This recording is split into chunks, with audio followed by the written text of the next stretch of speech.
देखिए, जब हम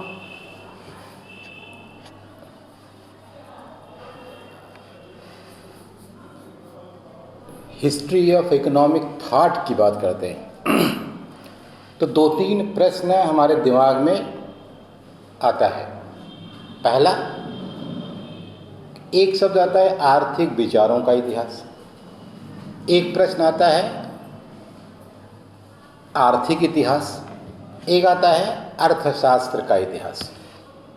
तो आर्थिक विचारों का इतिहास, आर्थिक इतिहास और अर्थशास्त्र का इतिहास, ये तीनों शब्दों पर थोड़ा आपको गंभीरता से समझ लेना चाहिए। फिर इसके बाद हम उस सिलेबस की बात करेंगे जो हमें आर्थिक विचारों के इतिहास में प्रेस्क्राइब्ड है, जो पढ़ना है। जब हम आर्थिक इतिहास की बात करते हैं तो इसका सीधा सा मतलब यह है कि इसके लिए आप कोई टाइम फ्रेम डिसाइड नहीं कर सकते कि यहाँ से यहाँ तक का इतिहास आर्थिक इतिहास है। वास्तव में जब से आप कह सकते हैं कि मानवता का उदय हुआ है, तब से आर्थिक गतिविधियों का पाया जाना सुनिश्चित हुआ।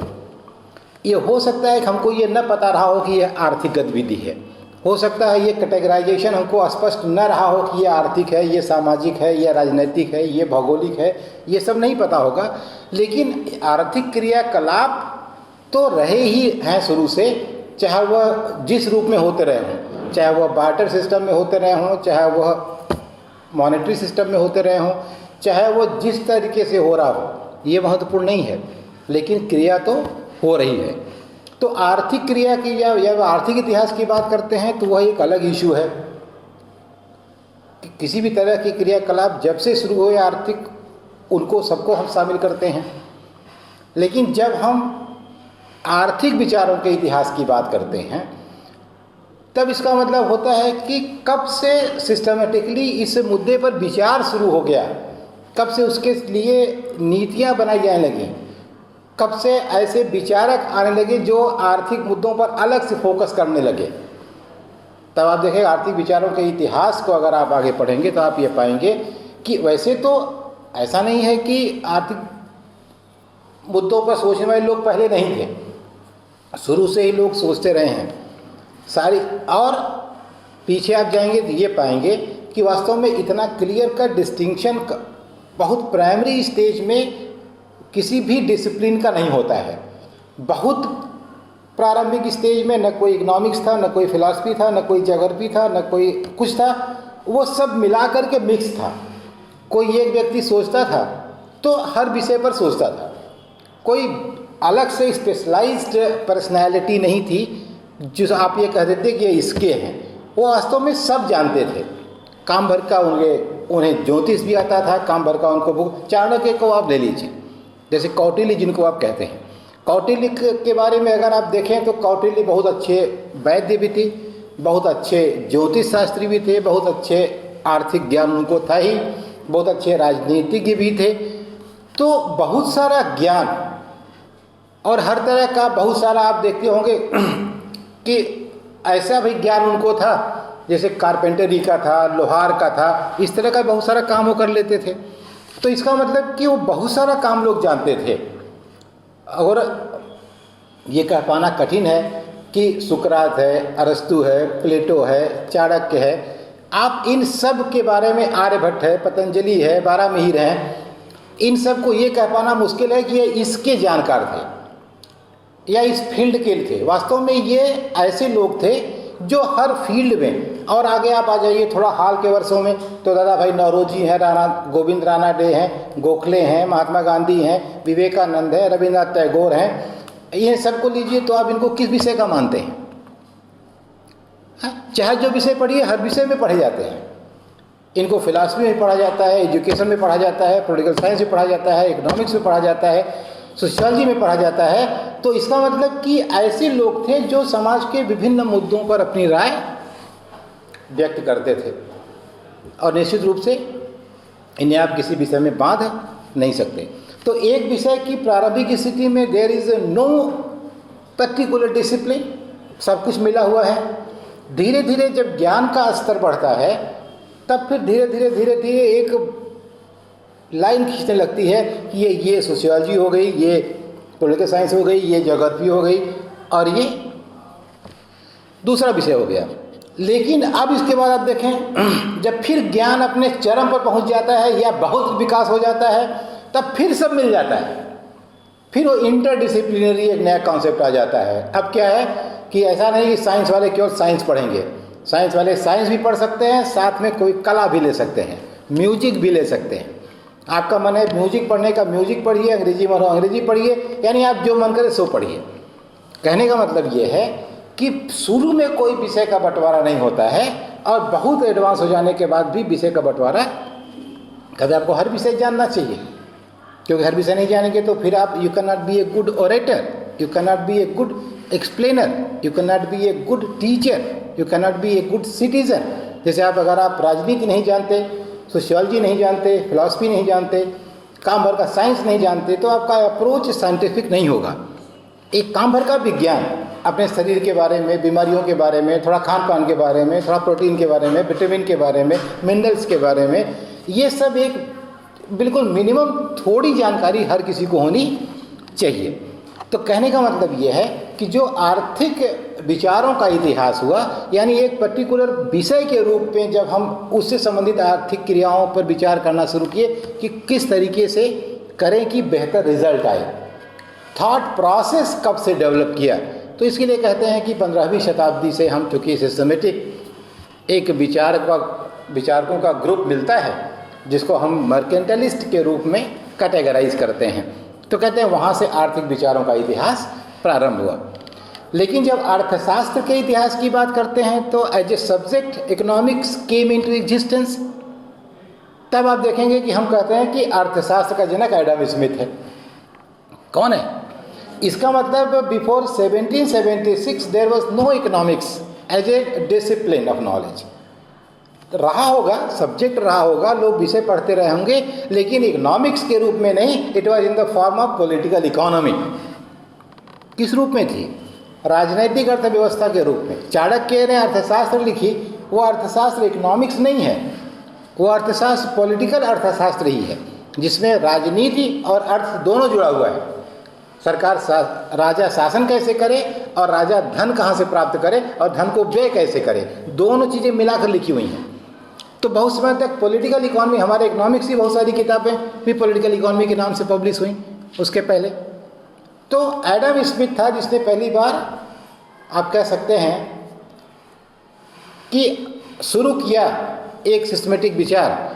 वो अर्थशास्त्र का जनक है विषय का, लेकिन इकोनॉमिक्स और प्रिंसिपल दो शब्दों का प्रयोग पहली बार 1890 में मार्शल ने किया। इसका मतलब कितना बाद में आया। अर्थशास्त्र का जनक तो एडम स्मिथ है, लेकिन इकोनॉमिक्स शब्द और प्रिंसिपल दो शब्दों का प्रयोग किसने किया? मार्शल ने। प्रिंसिपल्स ऑफ इकोनॉमिक्स उसने पहली बार जब किताब लिखी 1890 में। तो इस तरह से जो हमको क्लियर कर पता होना चाहिए कि अर्थशास्त्र का इतिहास 1776 से शुरू होता है, आर्थिक विचारों का इतिहास 15वीं शताब्दी शुरू होता है, और आर्थिक इतिहास तो तब से है जब से मानवता अस्तित्व में आई। बात समझ में आई? तो अगर ये तीनों विचार, अब इसमें कंटेंट क्या होंगे, डिटेल क्या होगा, ये सब हम लोग बाद में पढ़ेंगे, उससे मतलब नहीं है।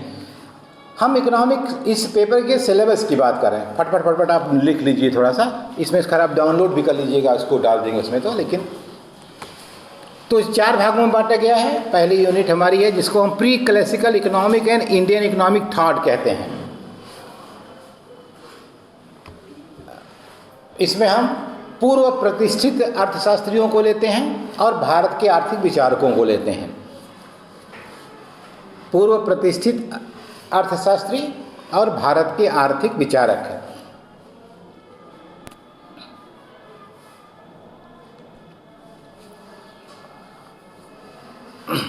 प्रतिष्ठित अर्थशास्त्र या क्लासिकल स्कूल के पहले मुख्य रूप से मर्केंटलिज्म था और फिजियोक्रेसी थी, वाणिज्यवाद और प्रकृतिवाद। लिख लो, वाणिज्यवाद और प्रकृतिवाद।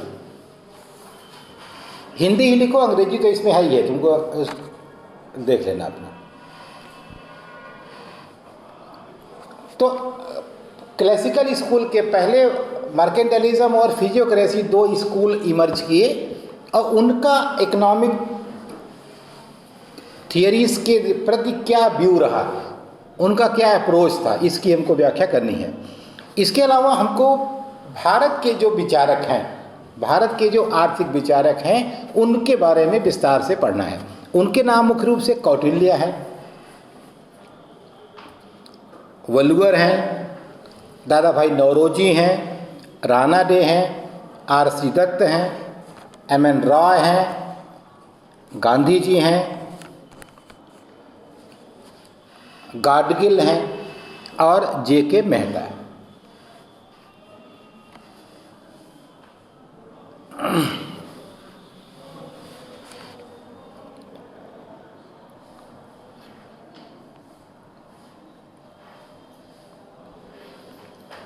दूसरे यूनिट में हमको प्रतिष्ठित इस समुदाय के बारे में पढ़ना है, प्रतिष्ठित अर्थशास्त्र के बारे में पढ़ना है।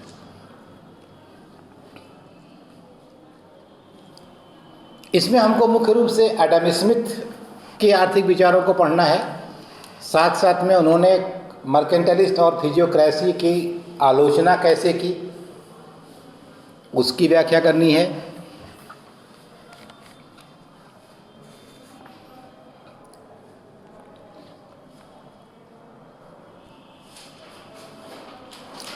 इसके अलावा हमको डेविड रिकार्डो पढ़ना है। डेविड रिकार्डो, उनके मूल्य, वितरण और आर्थिक विकास का सिद्धांत।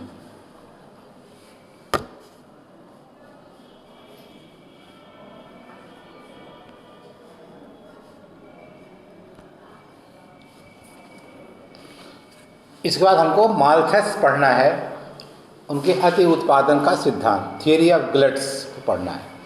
माल्थस थियरी ऑफ ग्लट्स को पढ़ना है। इसके अलावा कीन्स को, जॉन मेनार्ड कीन्स,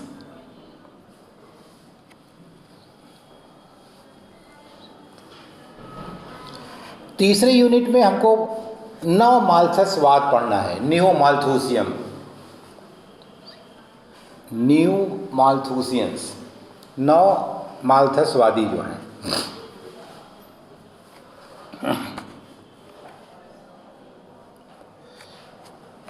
इसमें हमको जे.बी. से का बाजार नियम पढ़ना है।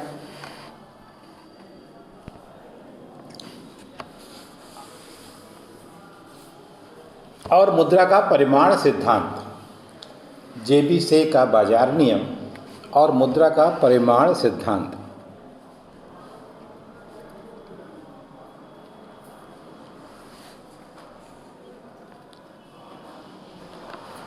इसके अलावा सीनियर और जे.एस. मिल को भी पढ़ना है, सीनियर और जे.एस. मिल।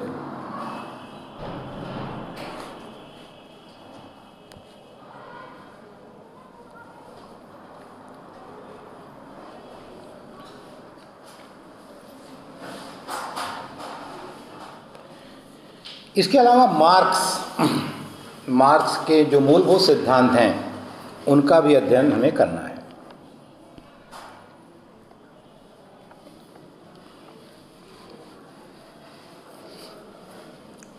इसके अलावा चौथा और लास्ट यूनिट है जिसमें हमको अर्थशास्त्र के अध्ययन की विधियों पर डिबेट पढ़ना है कि मेथड्स ऑफ इकोनॉमिक एनालिसिस, आर्थिक विश्लेषण की विधि क्या हो।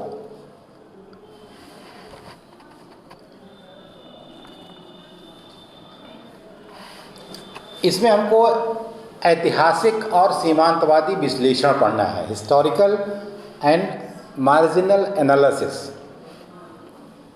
ऐतिहासिक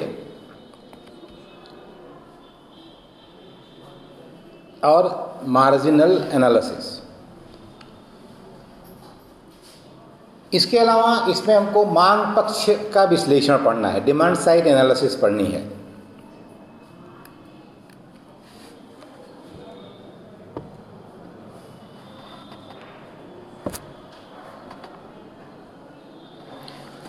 इसमें प्रतिष्ठित स्कूल के मूल्य के सिद्धांत और विकास के सिद्धांत की आलोचना भी पढ़नी है। और नए सिद्धांत का जन्म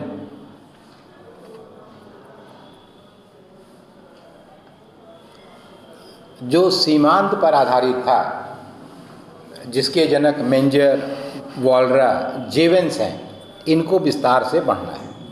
मेंजर, जेवेंस, वॉलरा, इनको विस्तार से पढ़ना है।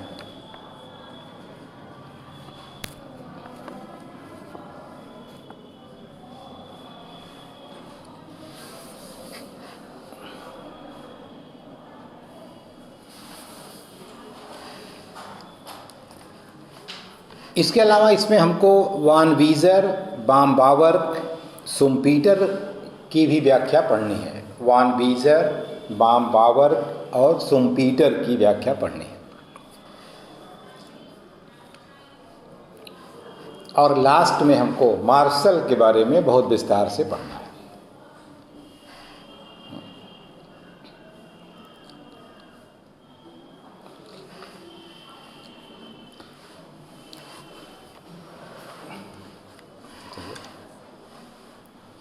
तो ये इसमें देखो,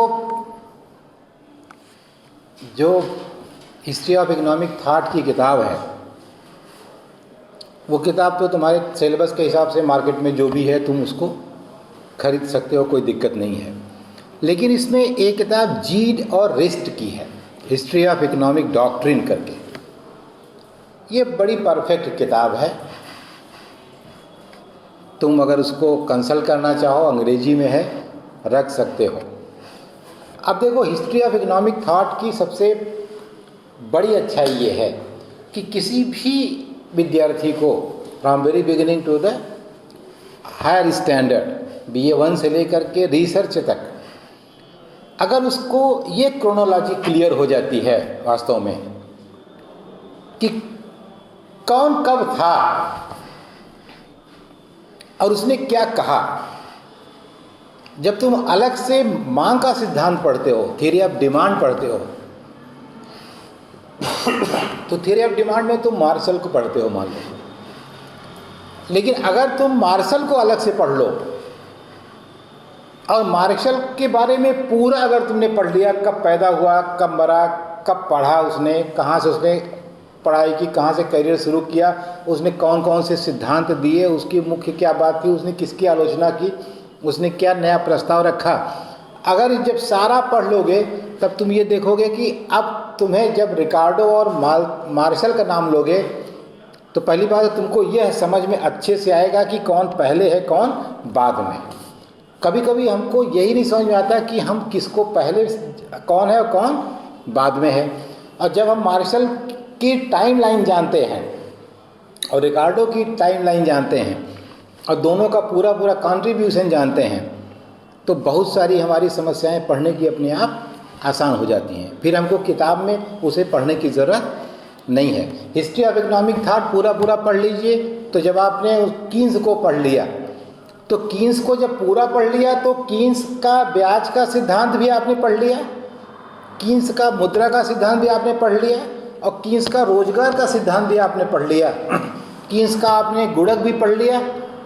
तो अब चाहे BA1 के थियरी में पढ़ना हो, चाहे BA2 के मुद्रा बैंकिंग में पढ़ना हो और चाहे BA थर्ड ईयर के मैक्रो इकोनॉमिक्स में पढ़ना हो, हर जगह कीन्स रहेगा और आपको दिक्कत समझ में कहीं नहीं आएगी। इसका मतलब है कि हिस्ट्री ऑफ इकोनॉमिक थॉट आपके न केवल बेसिक अंडरस्टैंडिंग को इम्प्रूव करता है बल्कि आपकी एनालिटिकल पावर को भी इम्प्रूव करता है, आपके कॉन्फिडेंस लेवल को भी इम्प्रूव करता है।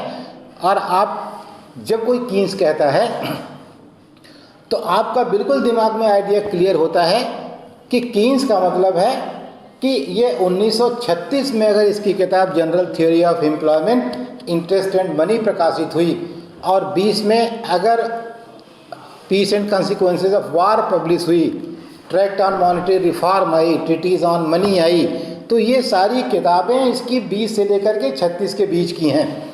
और जैसे ही मार्शल का नाम आएगा तो आपके दिमाग में 1890 भी आएगा क्योंकि आपको टाइमलाइन पता है। तो कभी भी आप में ये कन्फ्यूज़न नहीं हो सकता कि कौन सा इकोनॉमिस्ट पहले है और कौन सा बाद में है। और तब आप जब किताब में उसके किसी पर्टिकुलर थियरी को किसी क्लास में पढ़ेंगे तब आपको दिक्कत नहीं होगी, क्योंकि आपको बेसिक पता होगा उसका। इसलिए किसी भी विद्यार्थी को किसी भी क्लास का हो, चाहे उसने थॉट लिया हो चाहे नहीं लिया हो, लेकिन उसे थॉट निश्चित रूप से पढ़ना चाहिए और बहुत विस्तार से पढ़ना चाहिए। और किसी भी विषय का, पॉलिटिक्स का, सोशियोलॉजी का, इकोनॉमिक्स का, साइकोलॉजी का, चाहे जिसका विषय हो, हर विषय के थॉट का पेपर होता है। तो होता है ना, पॉलिटिकल साइंस में थॉट होगा कि नहीं होगा? तो थॉट पढ़ना ही चाहिए, क्योंकि थॉट आपको हर तरह से कॉन्फिडेंट बनाता है। ठीक है, तो ये आपका BA थर्ड ईयर का कंप्लीट सिलेबस है।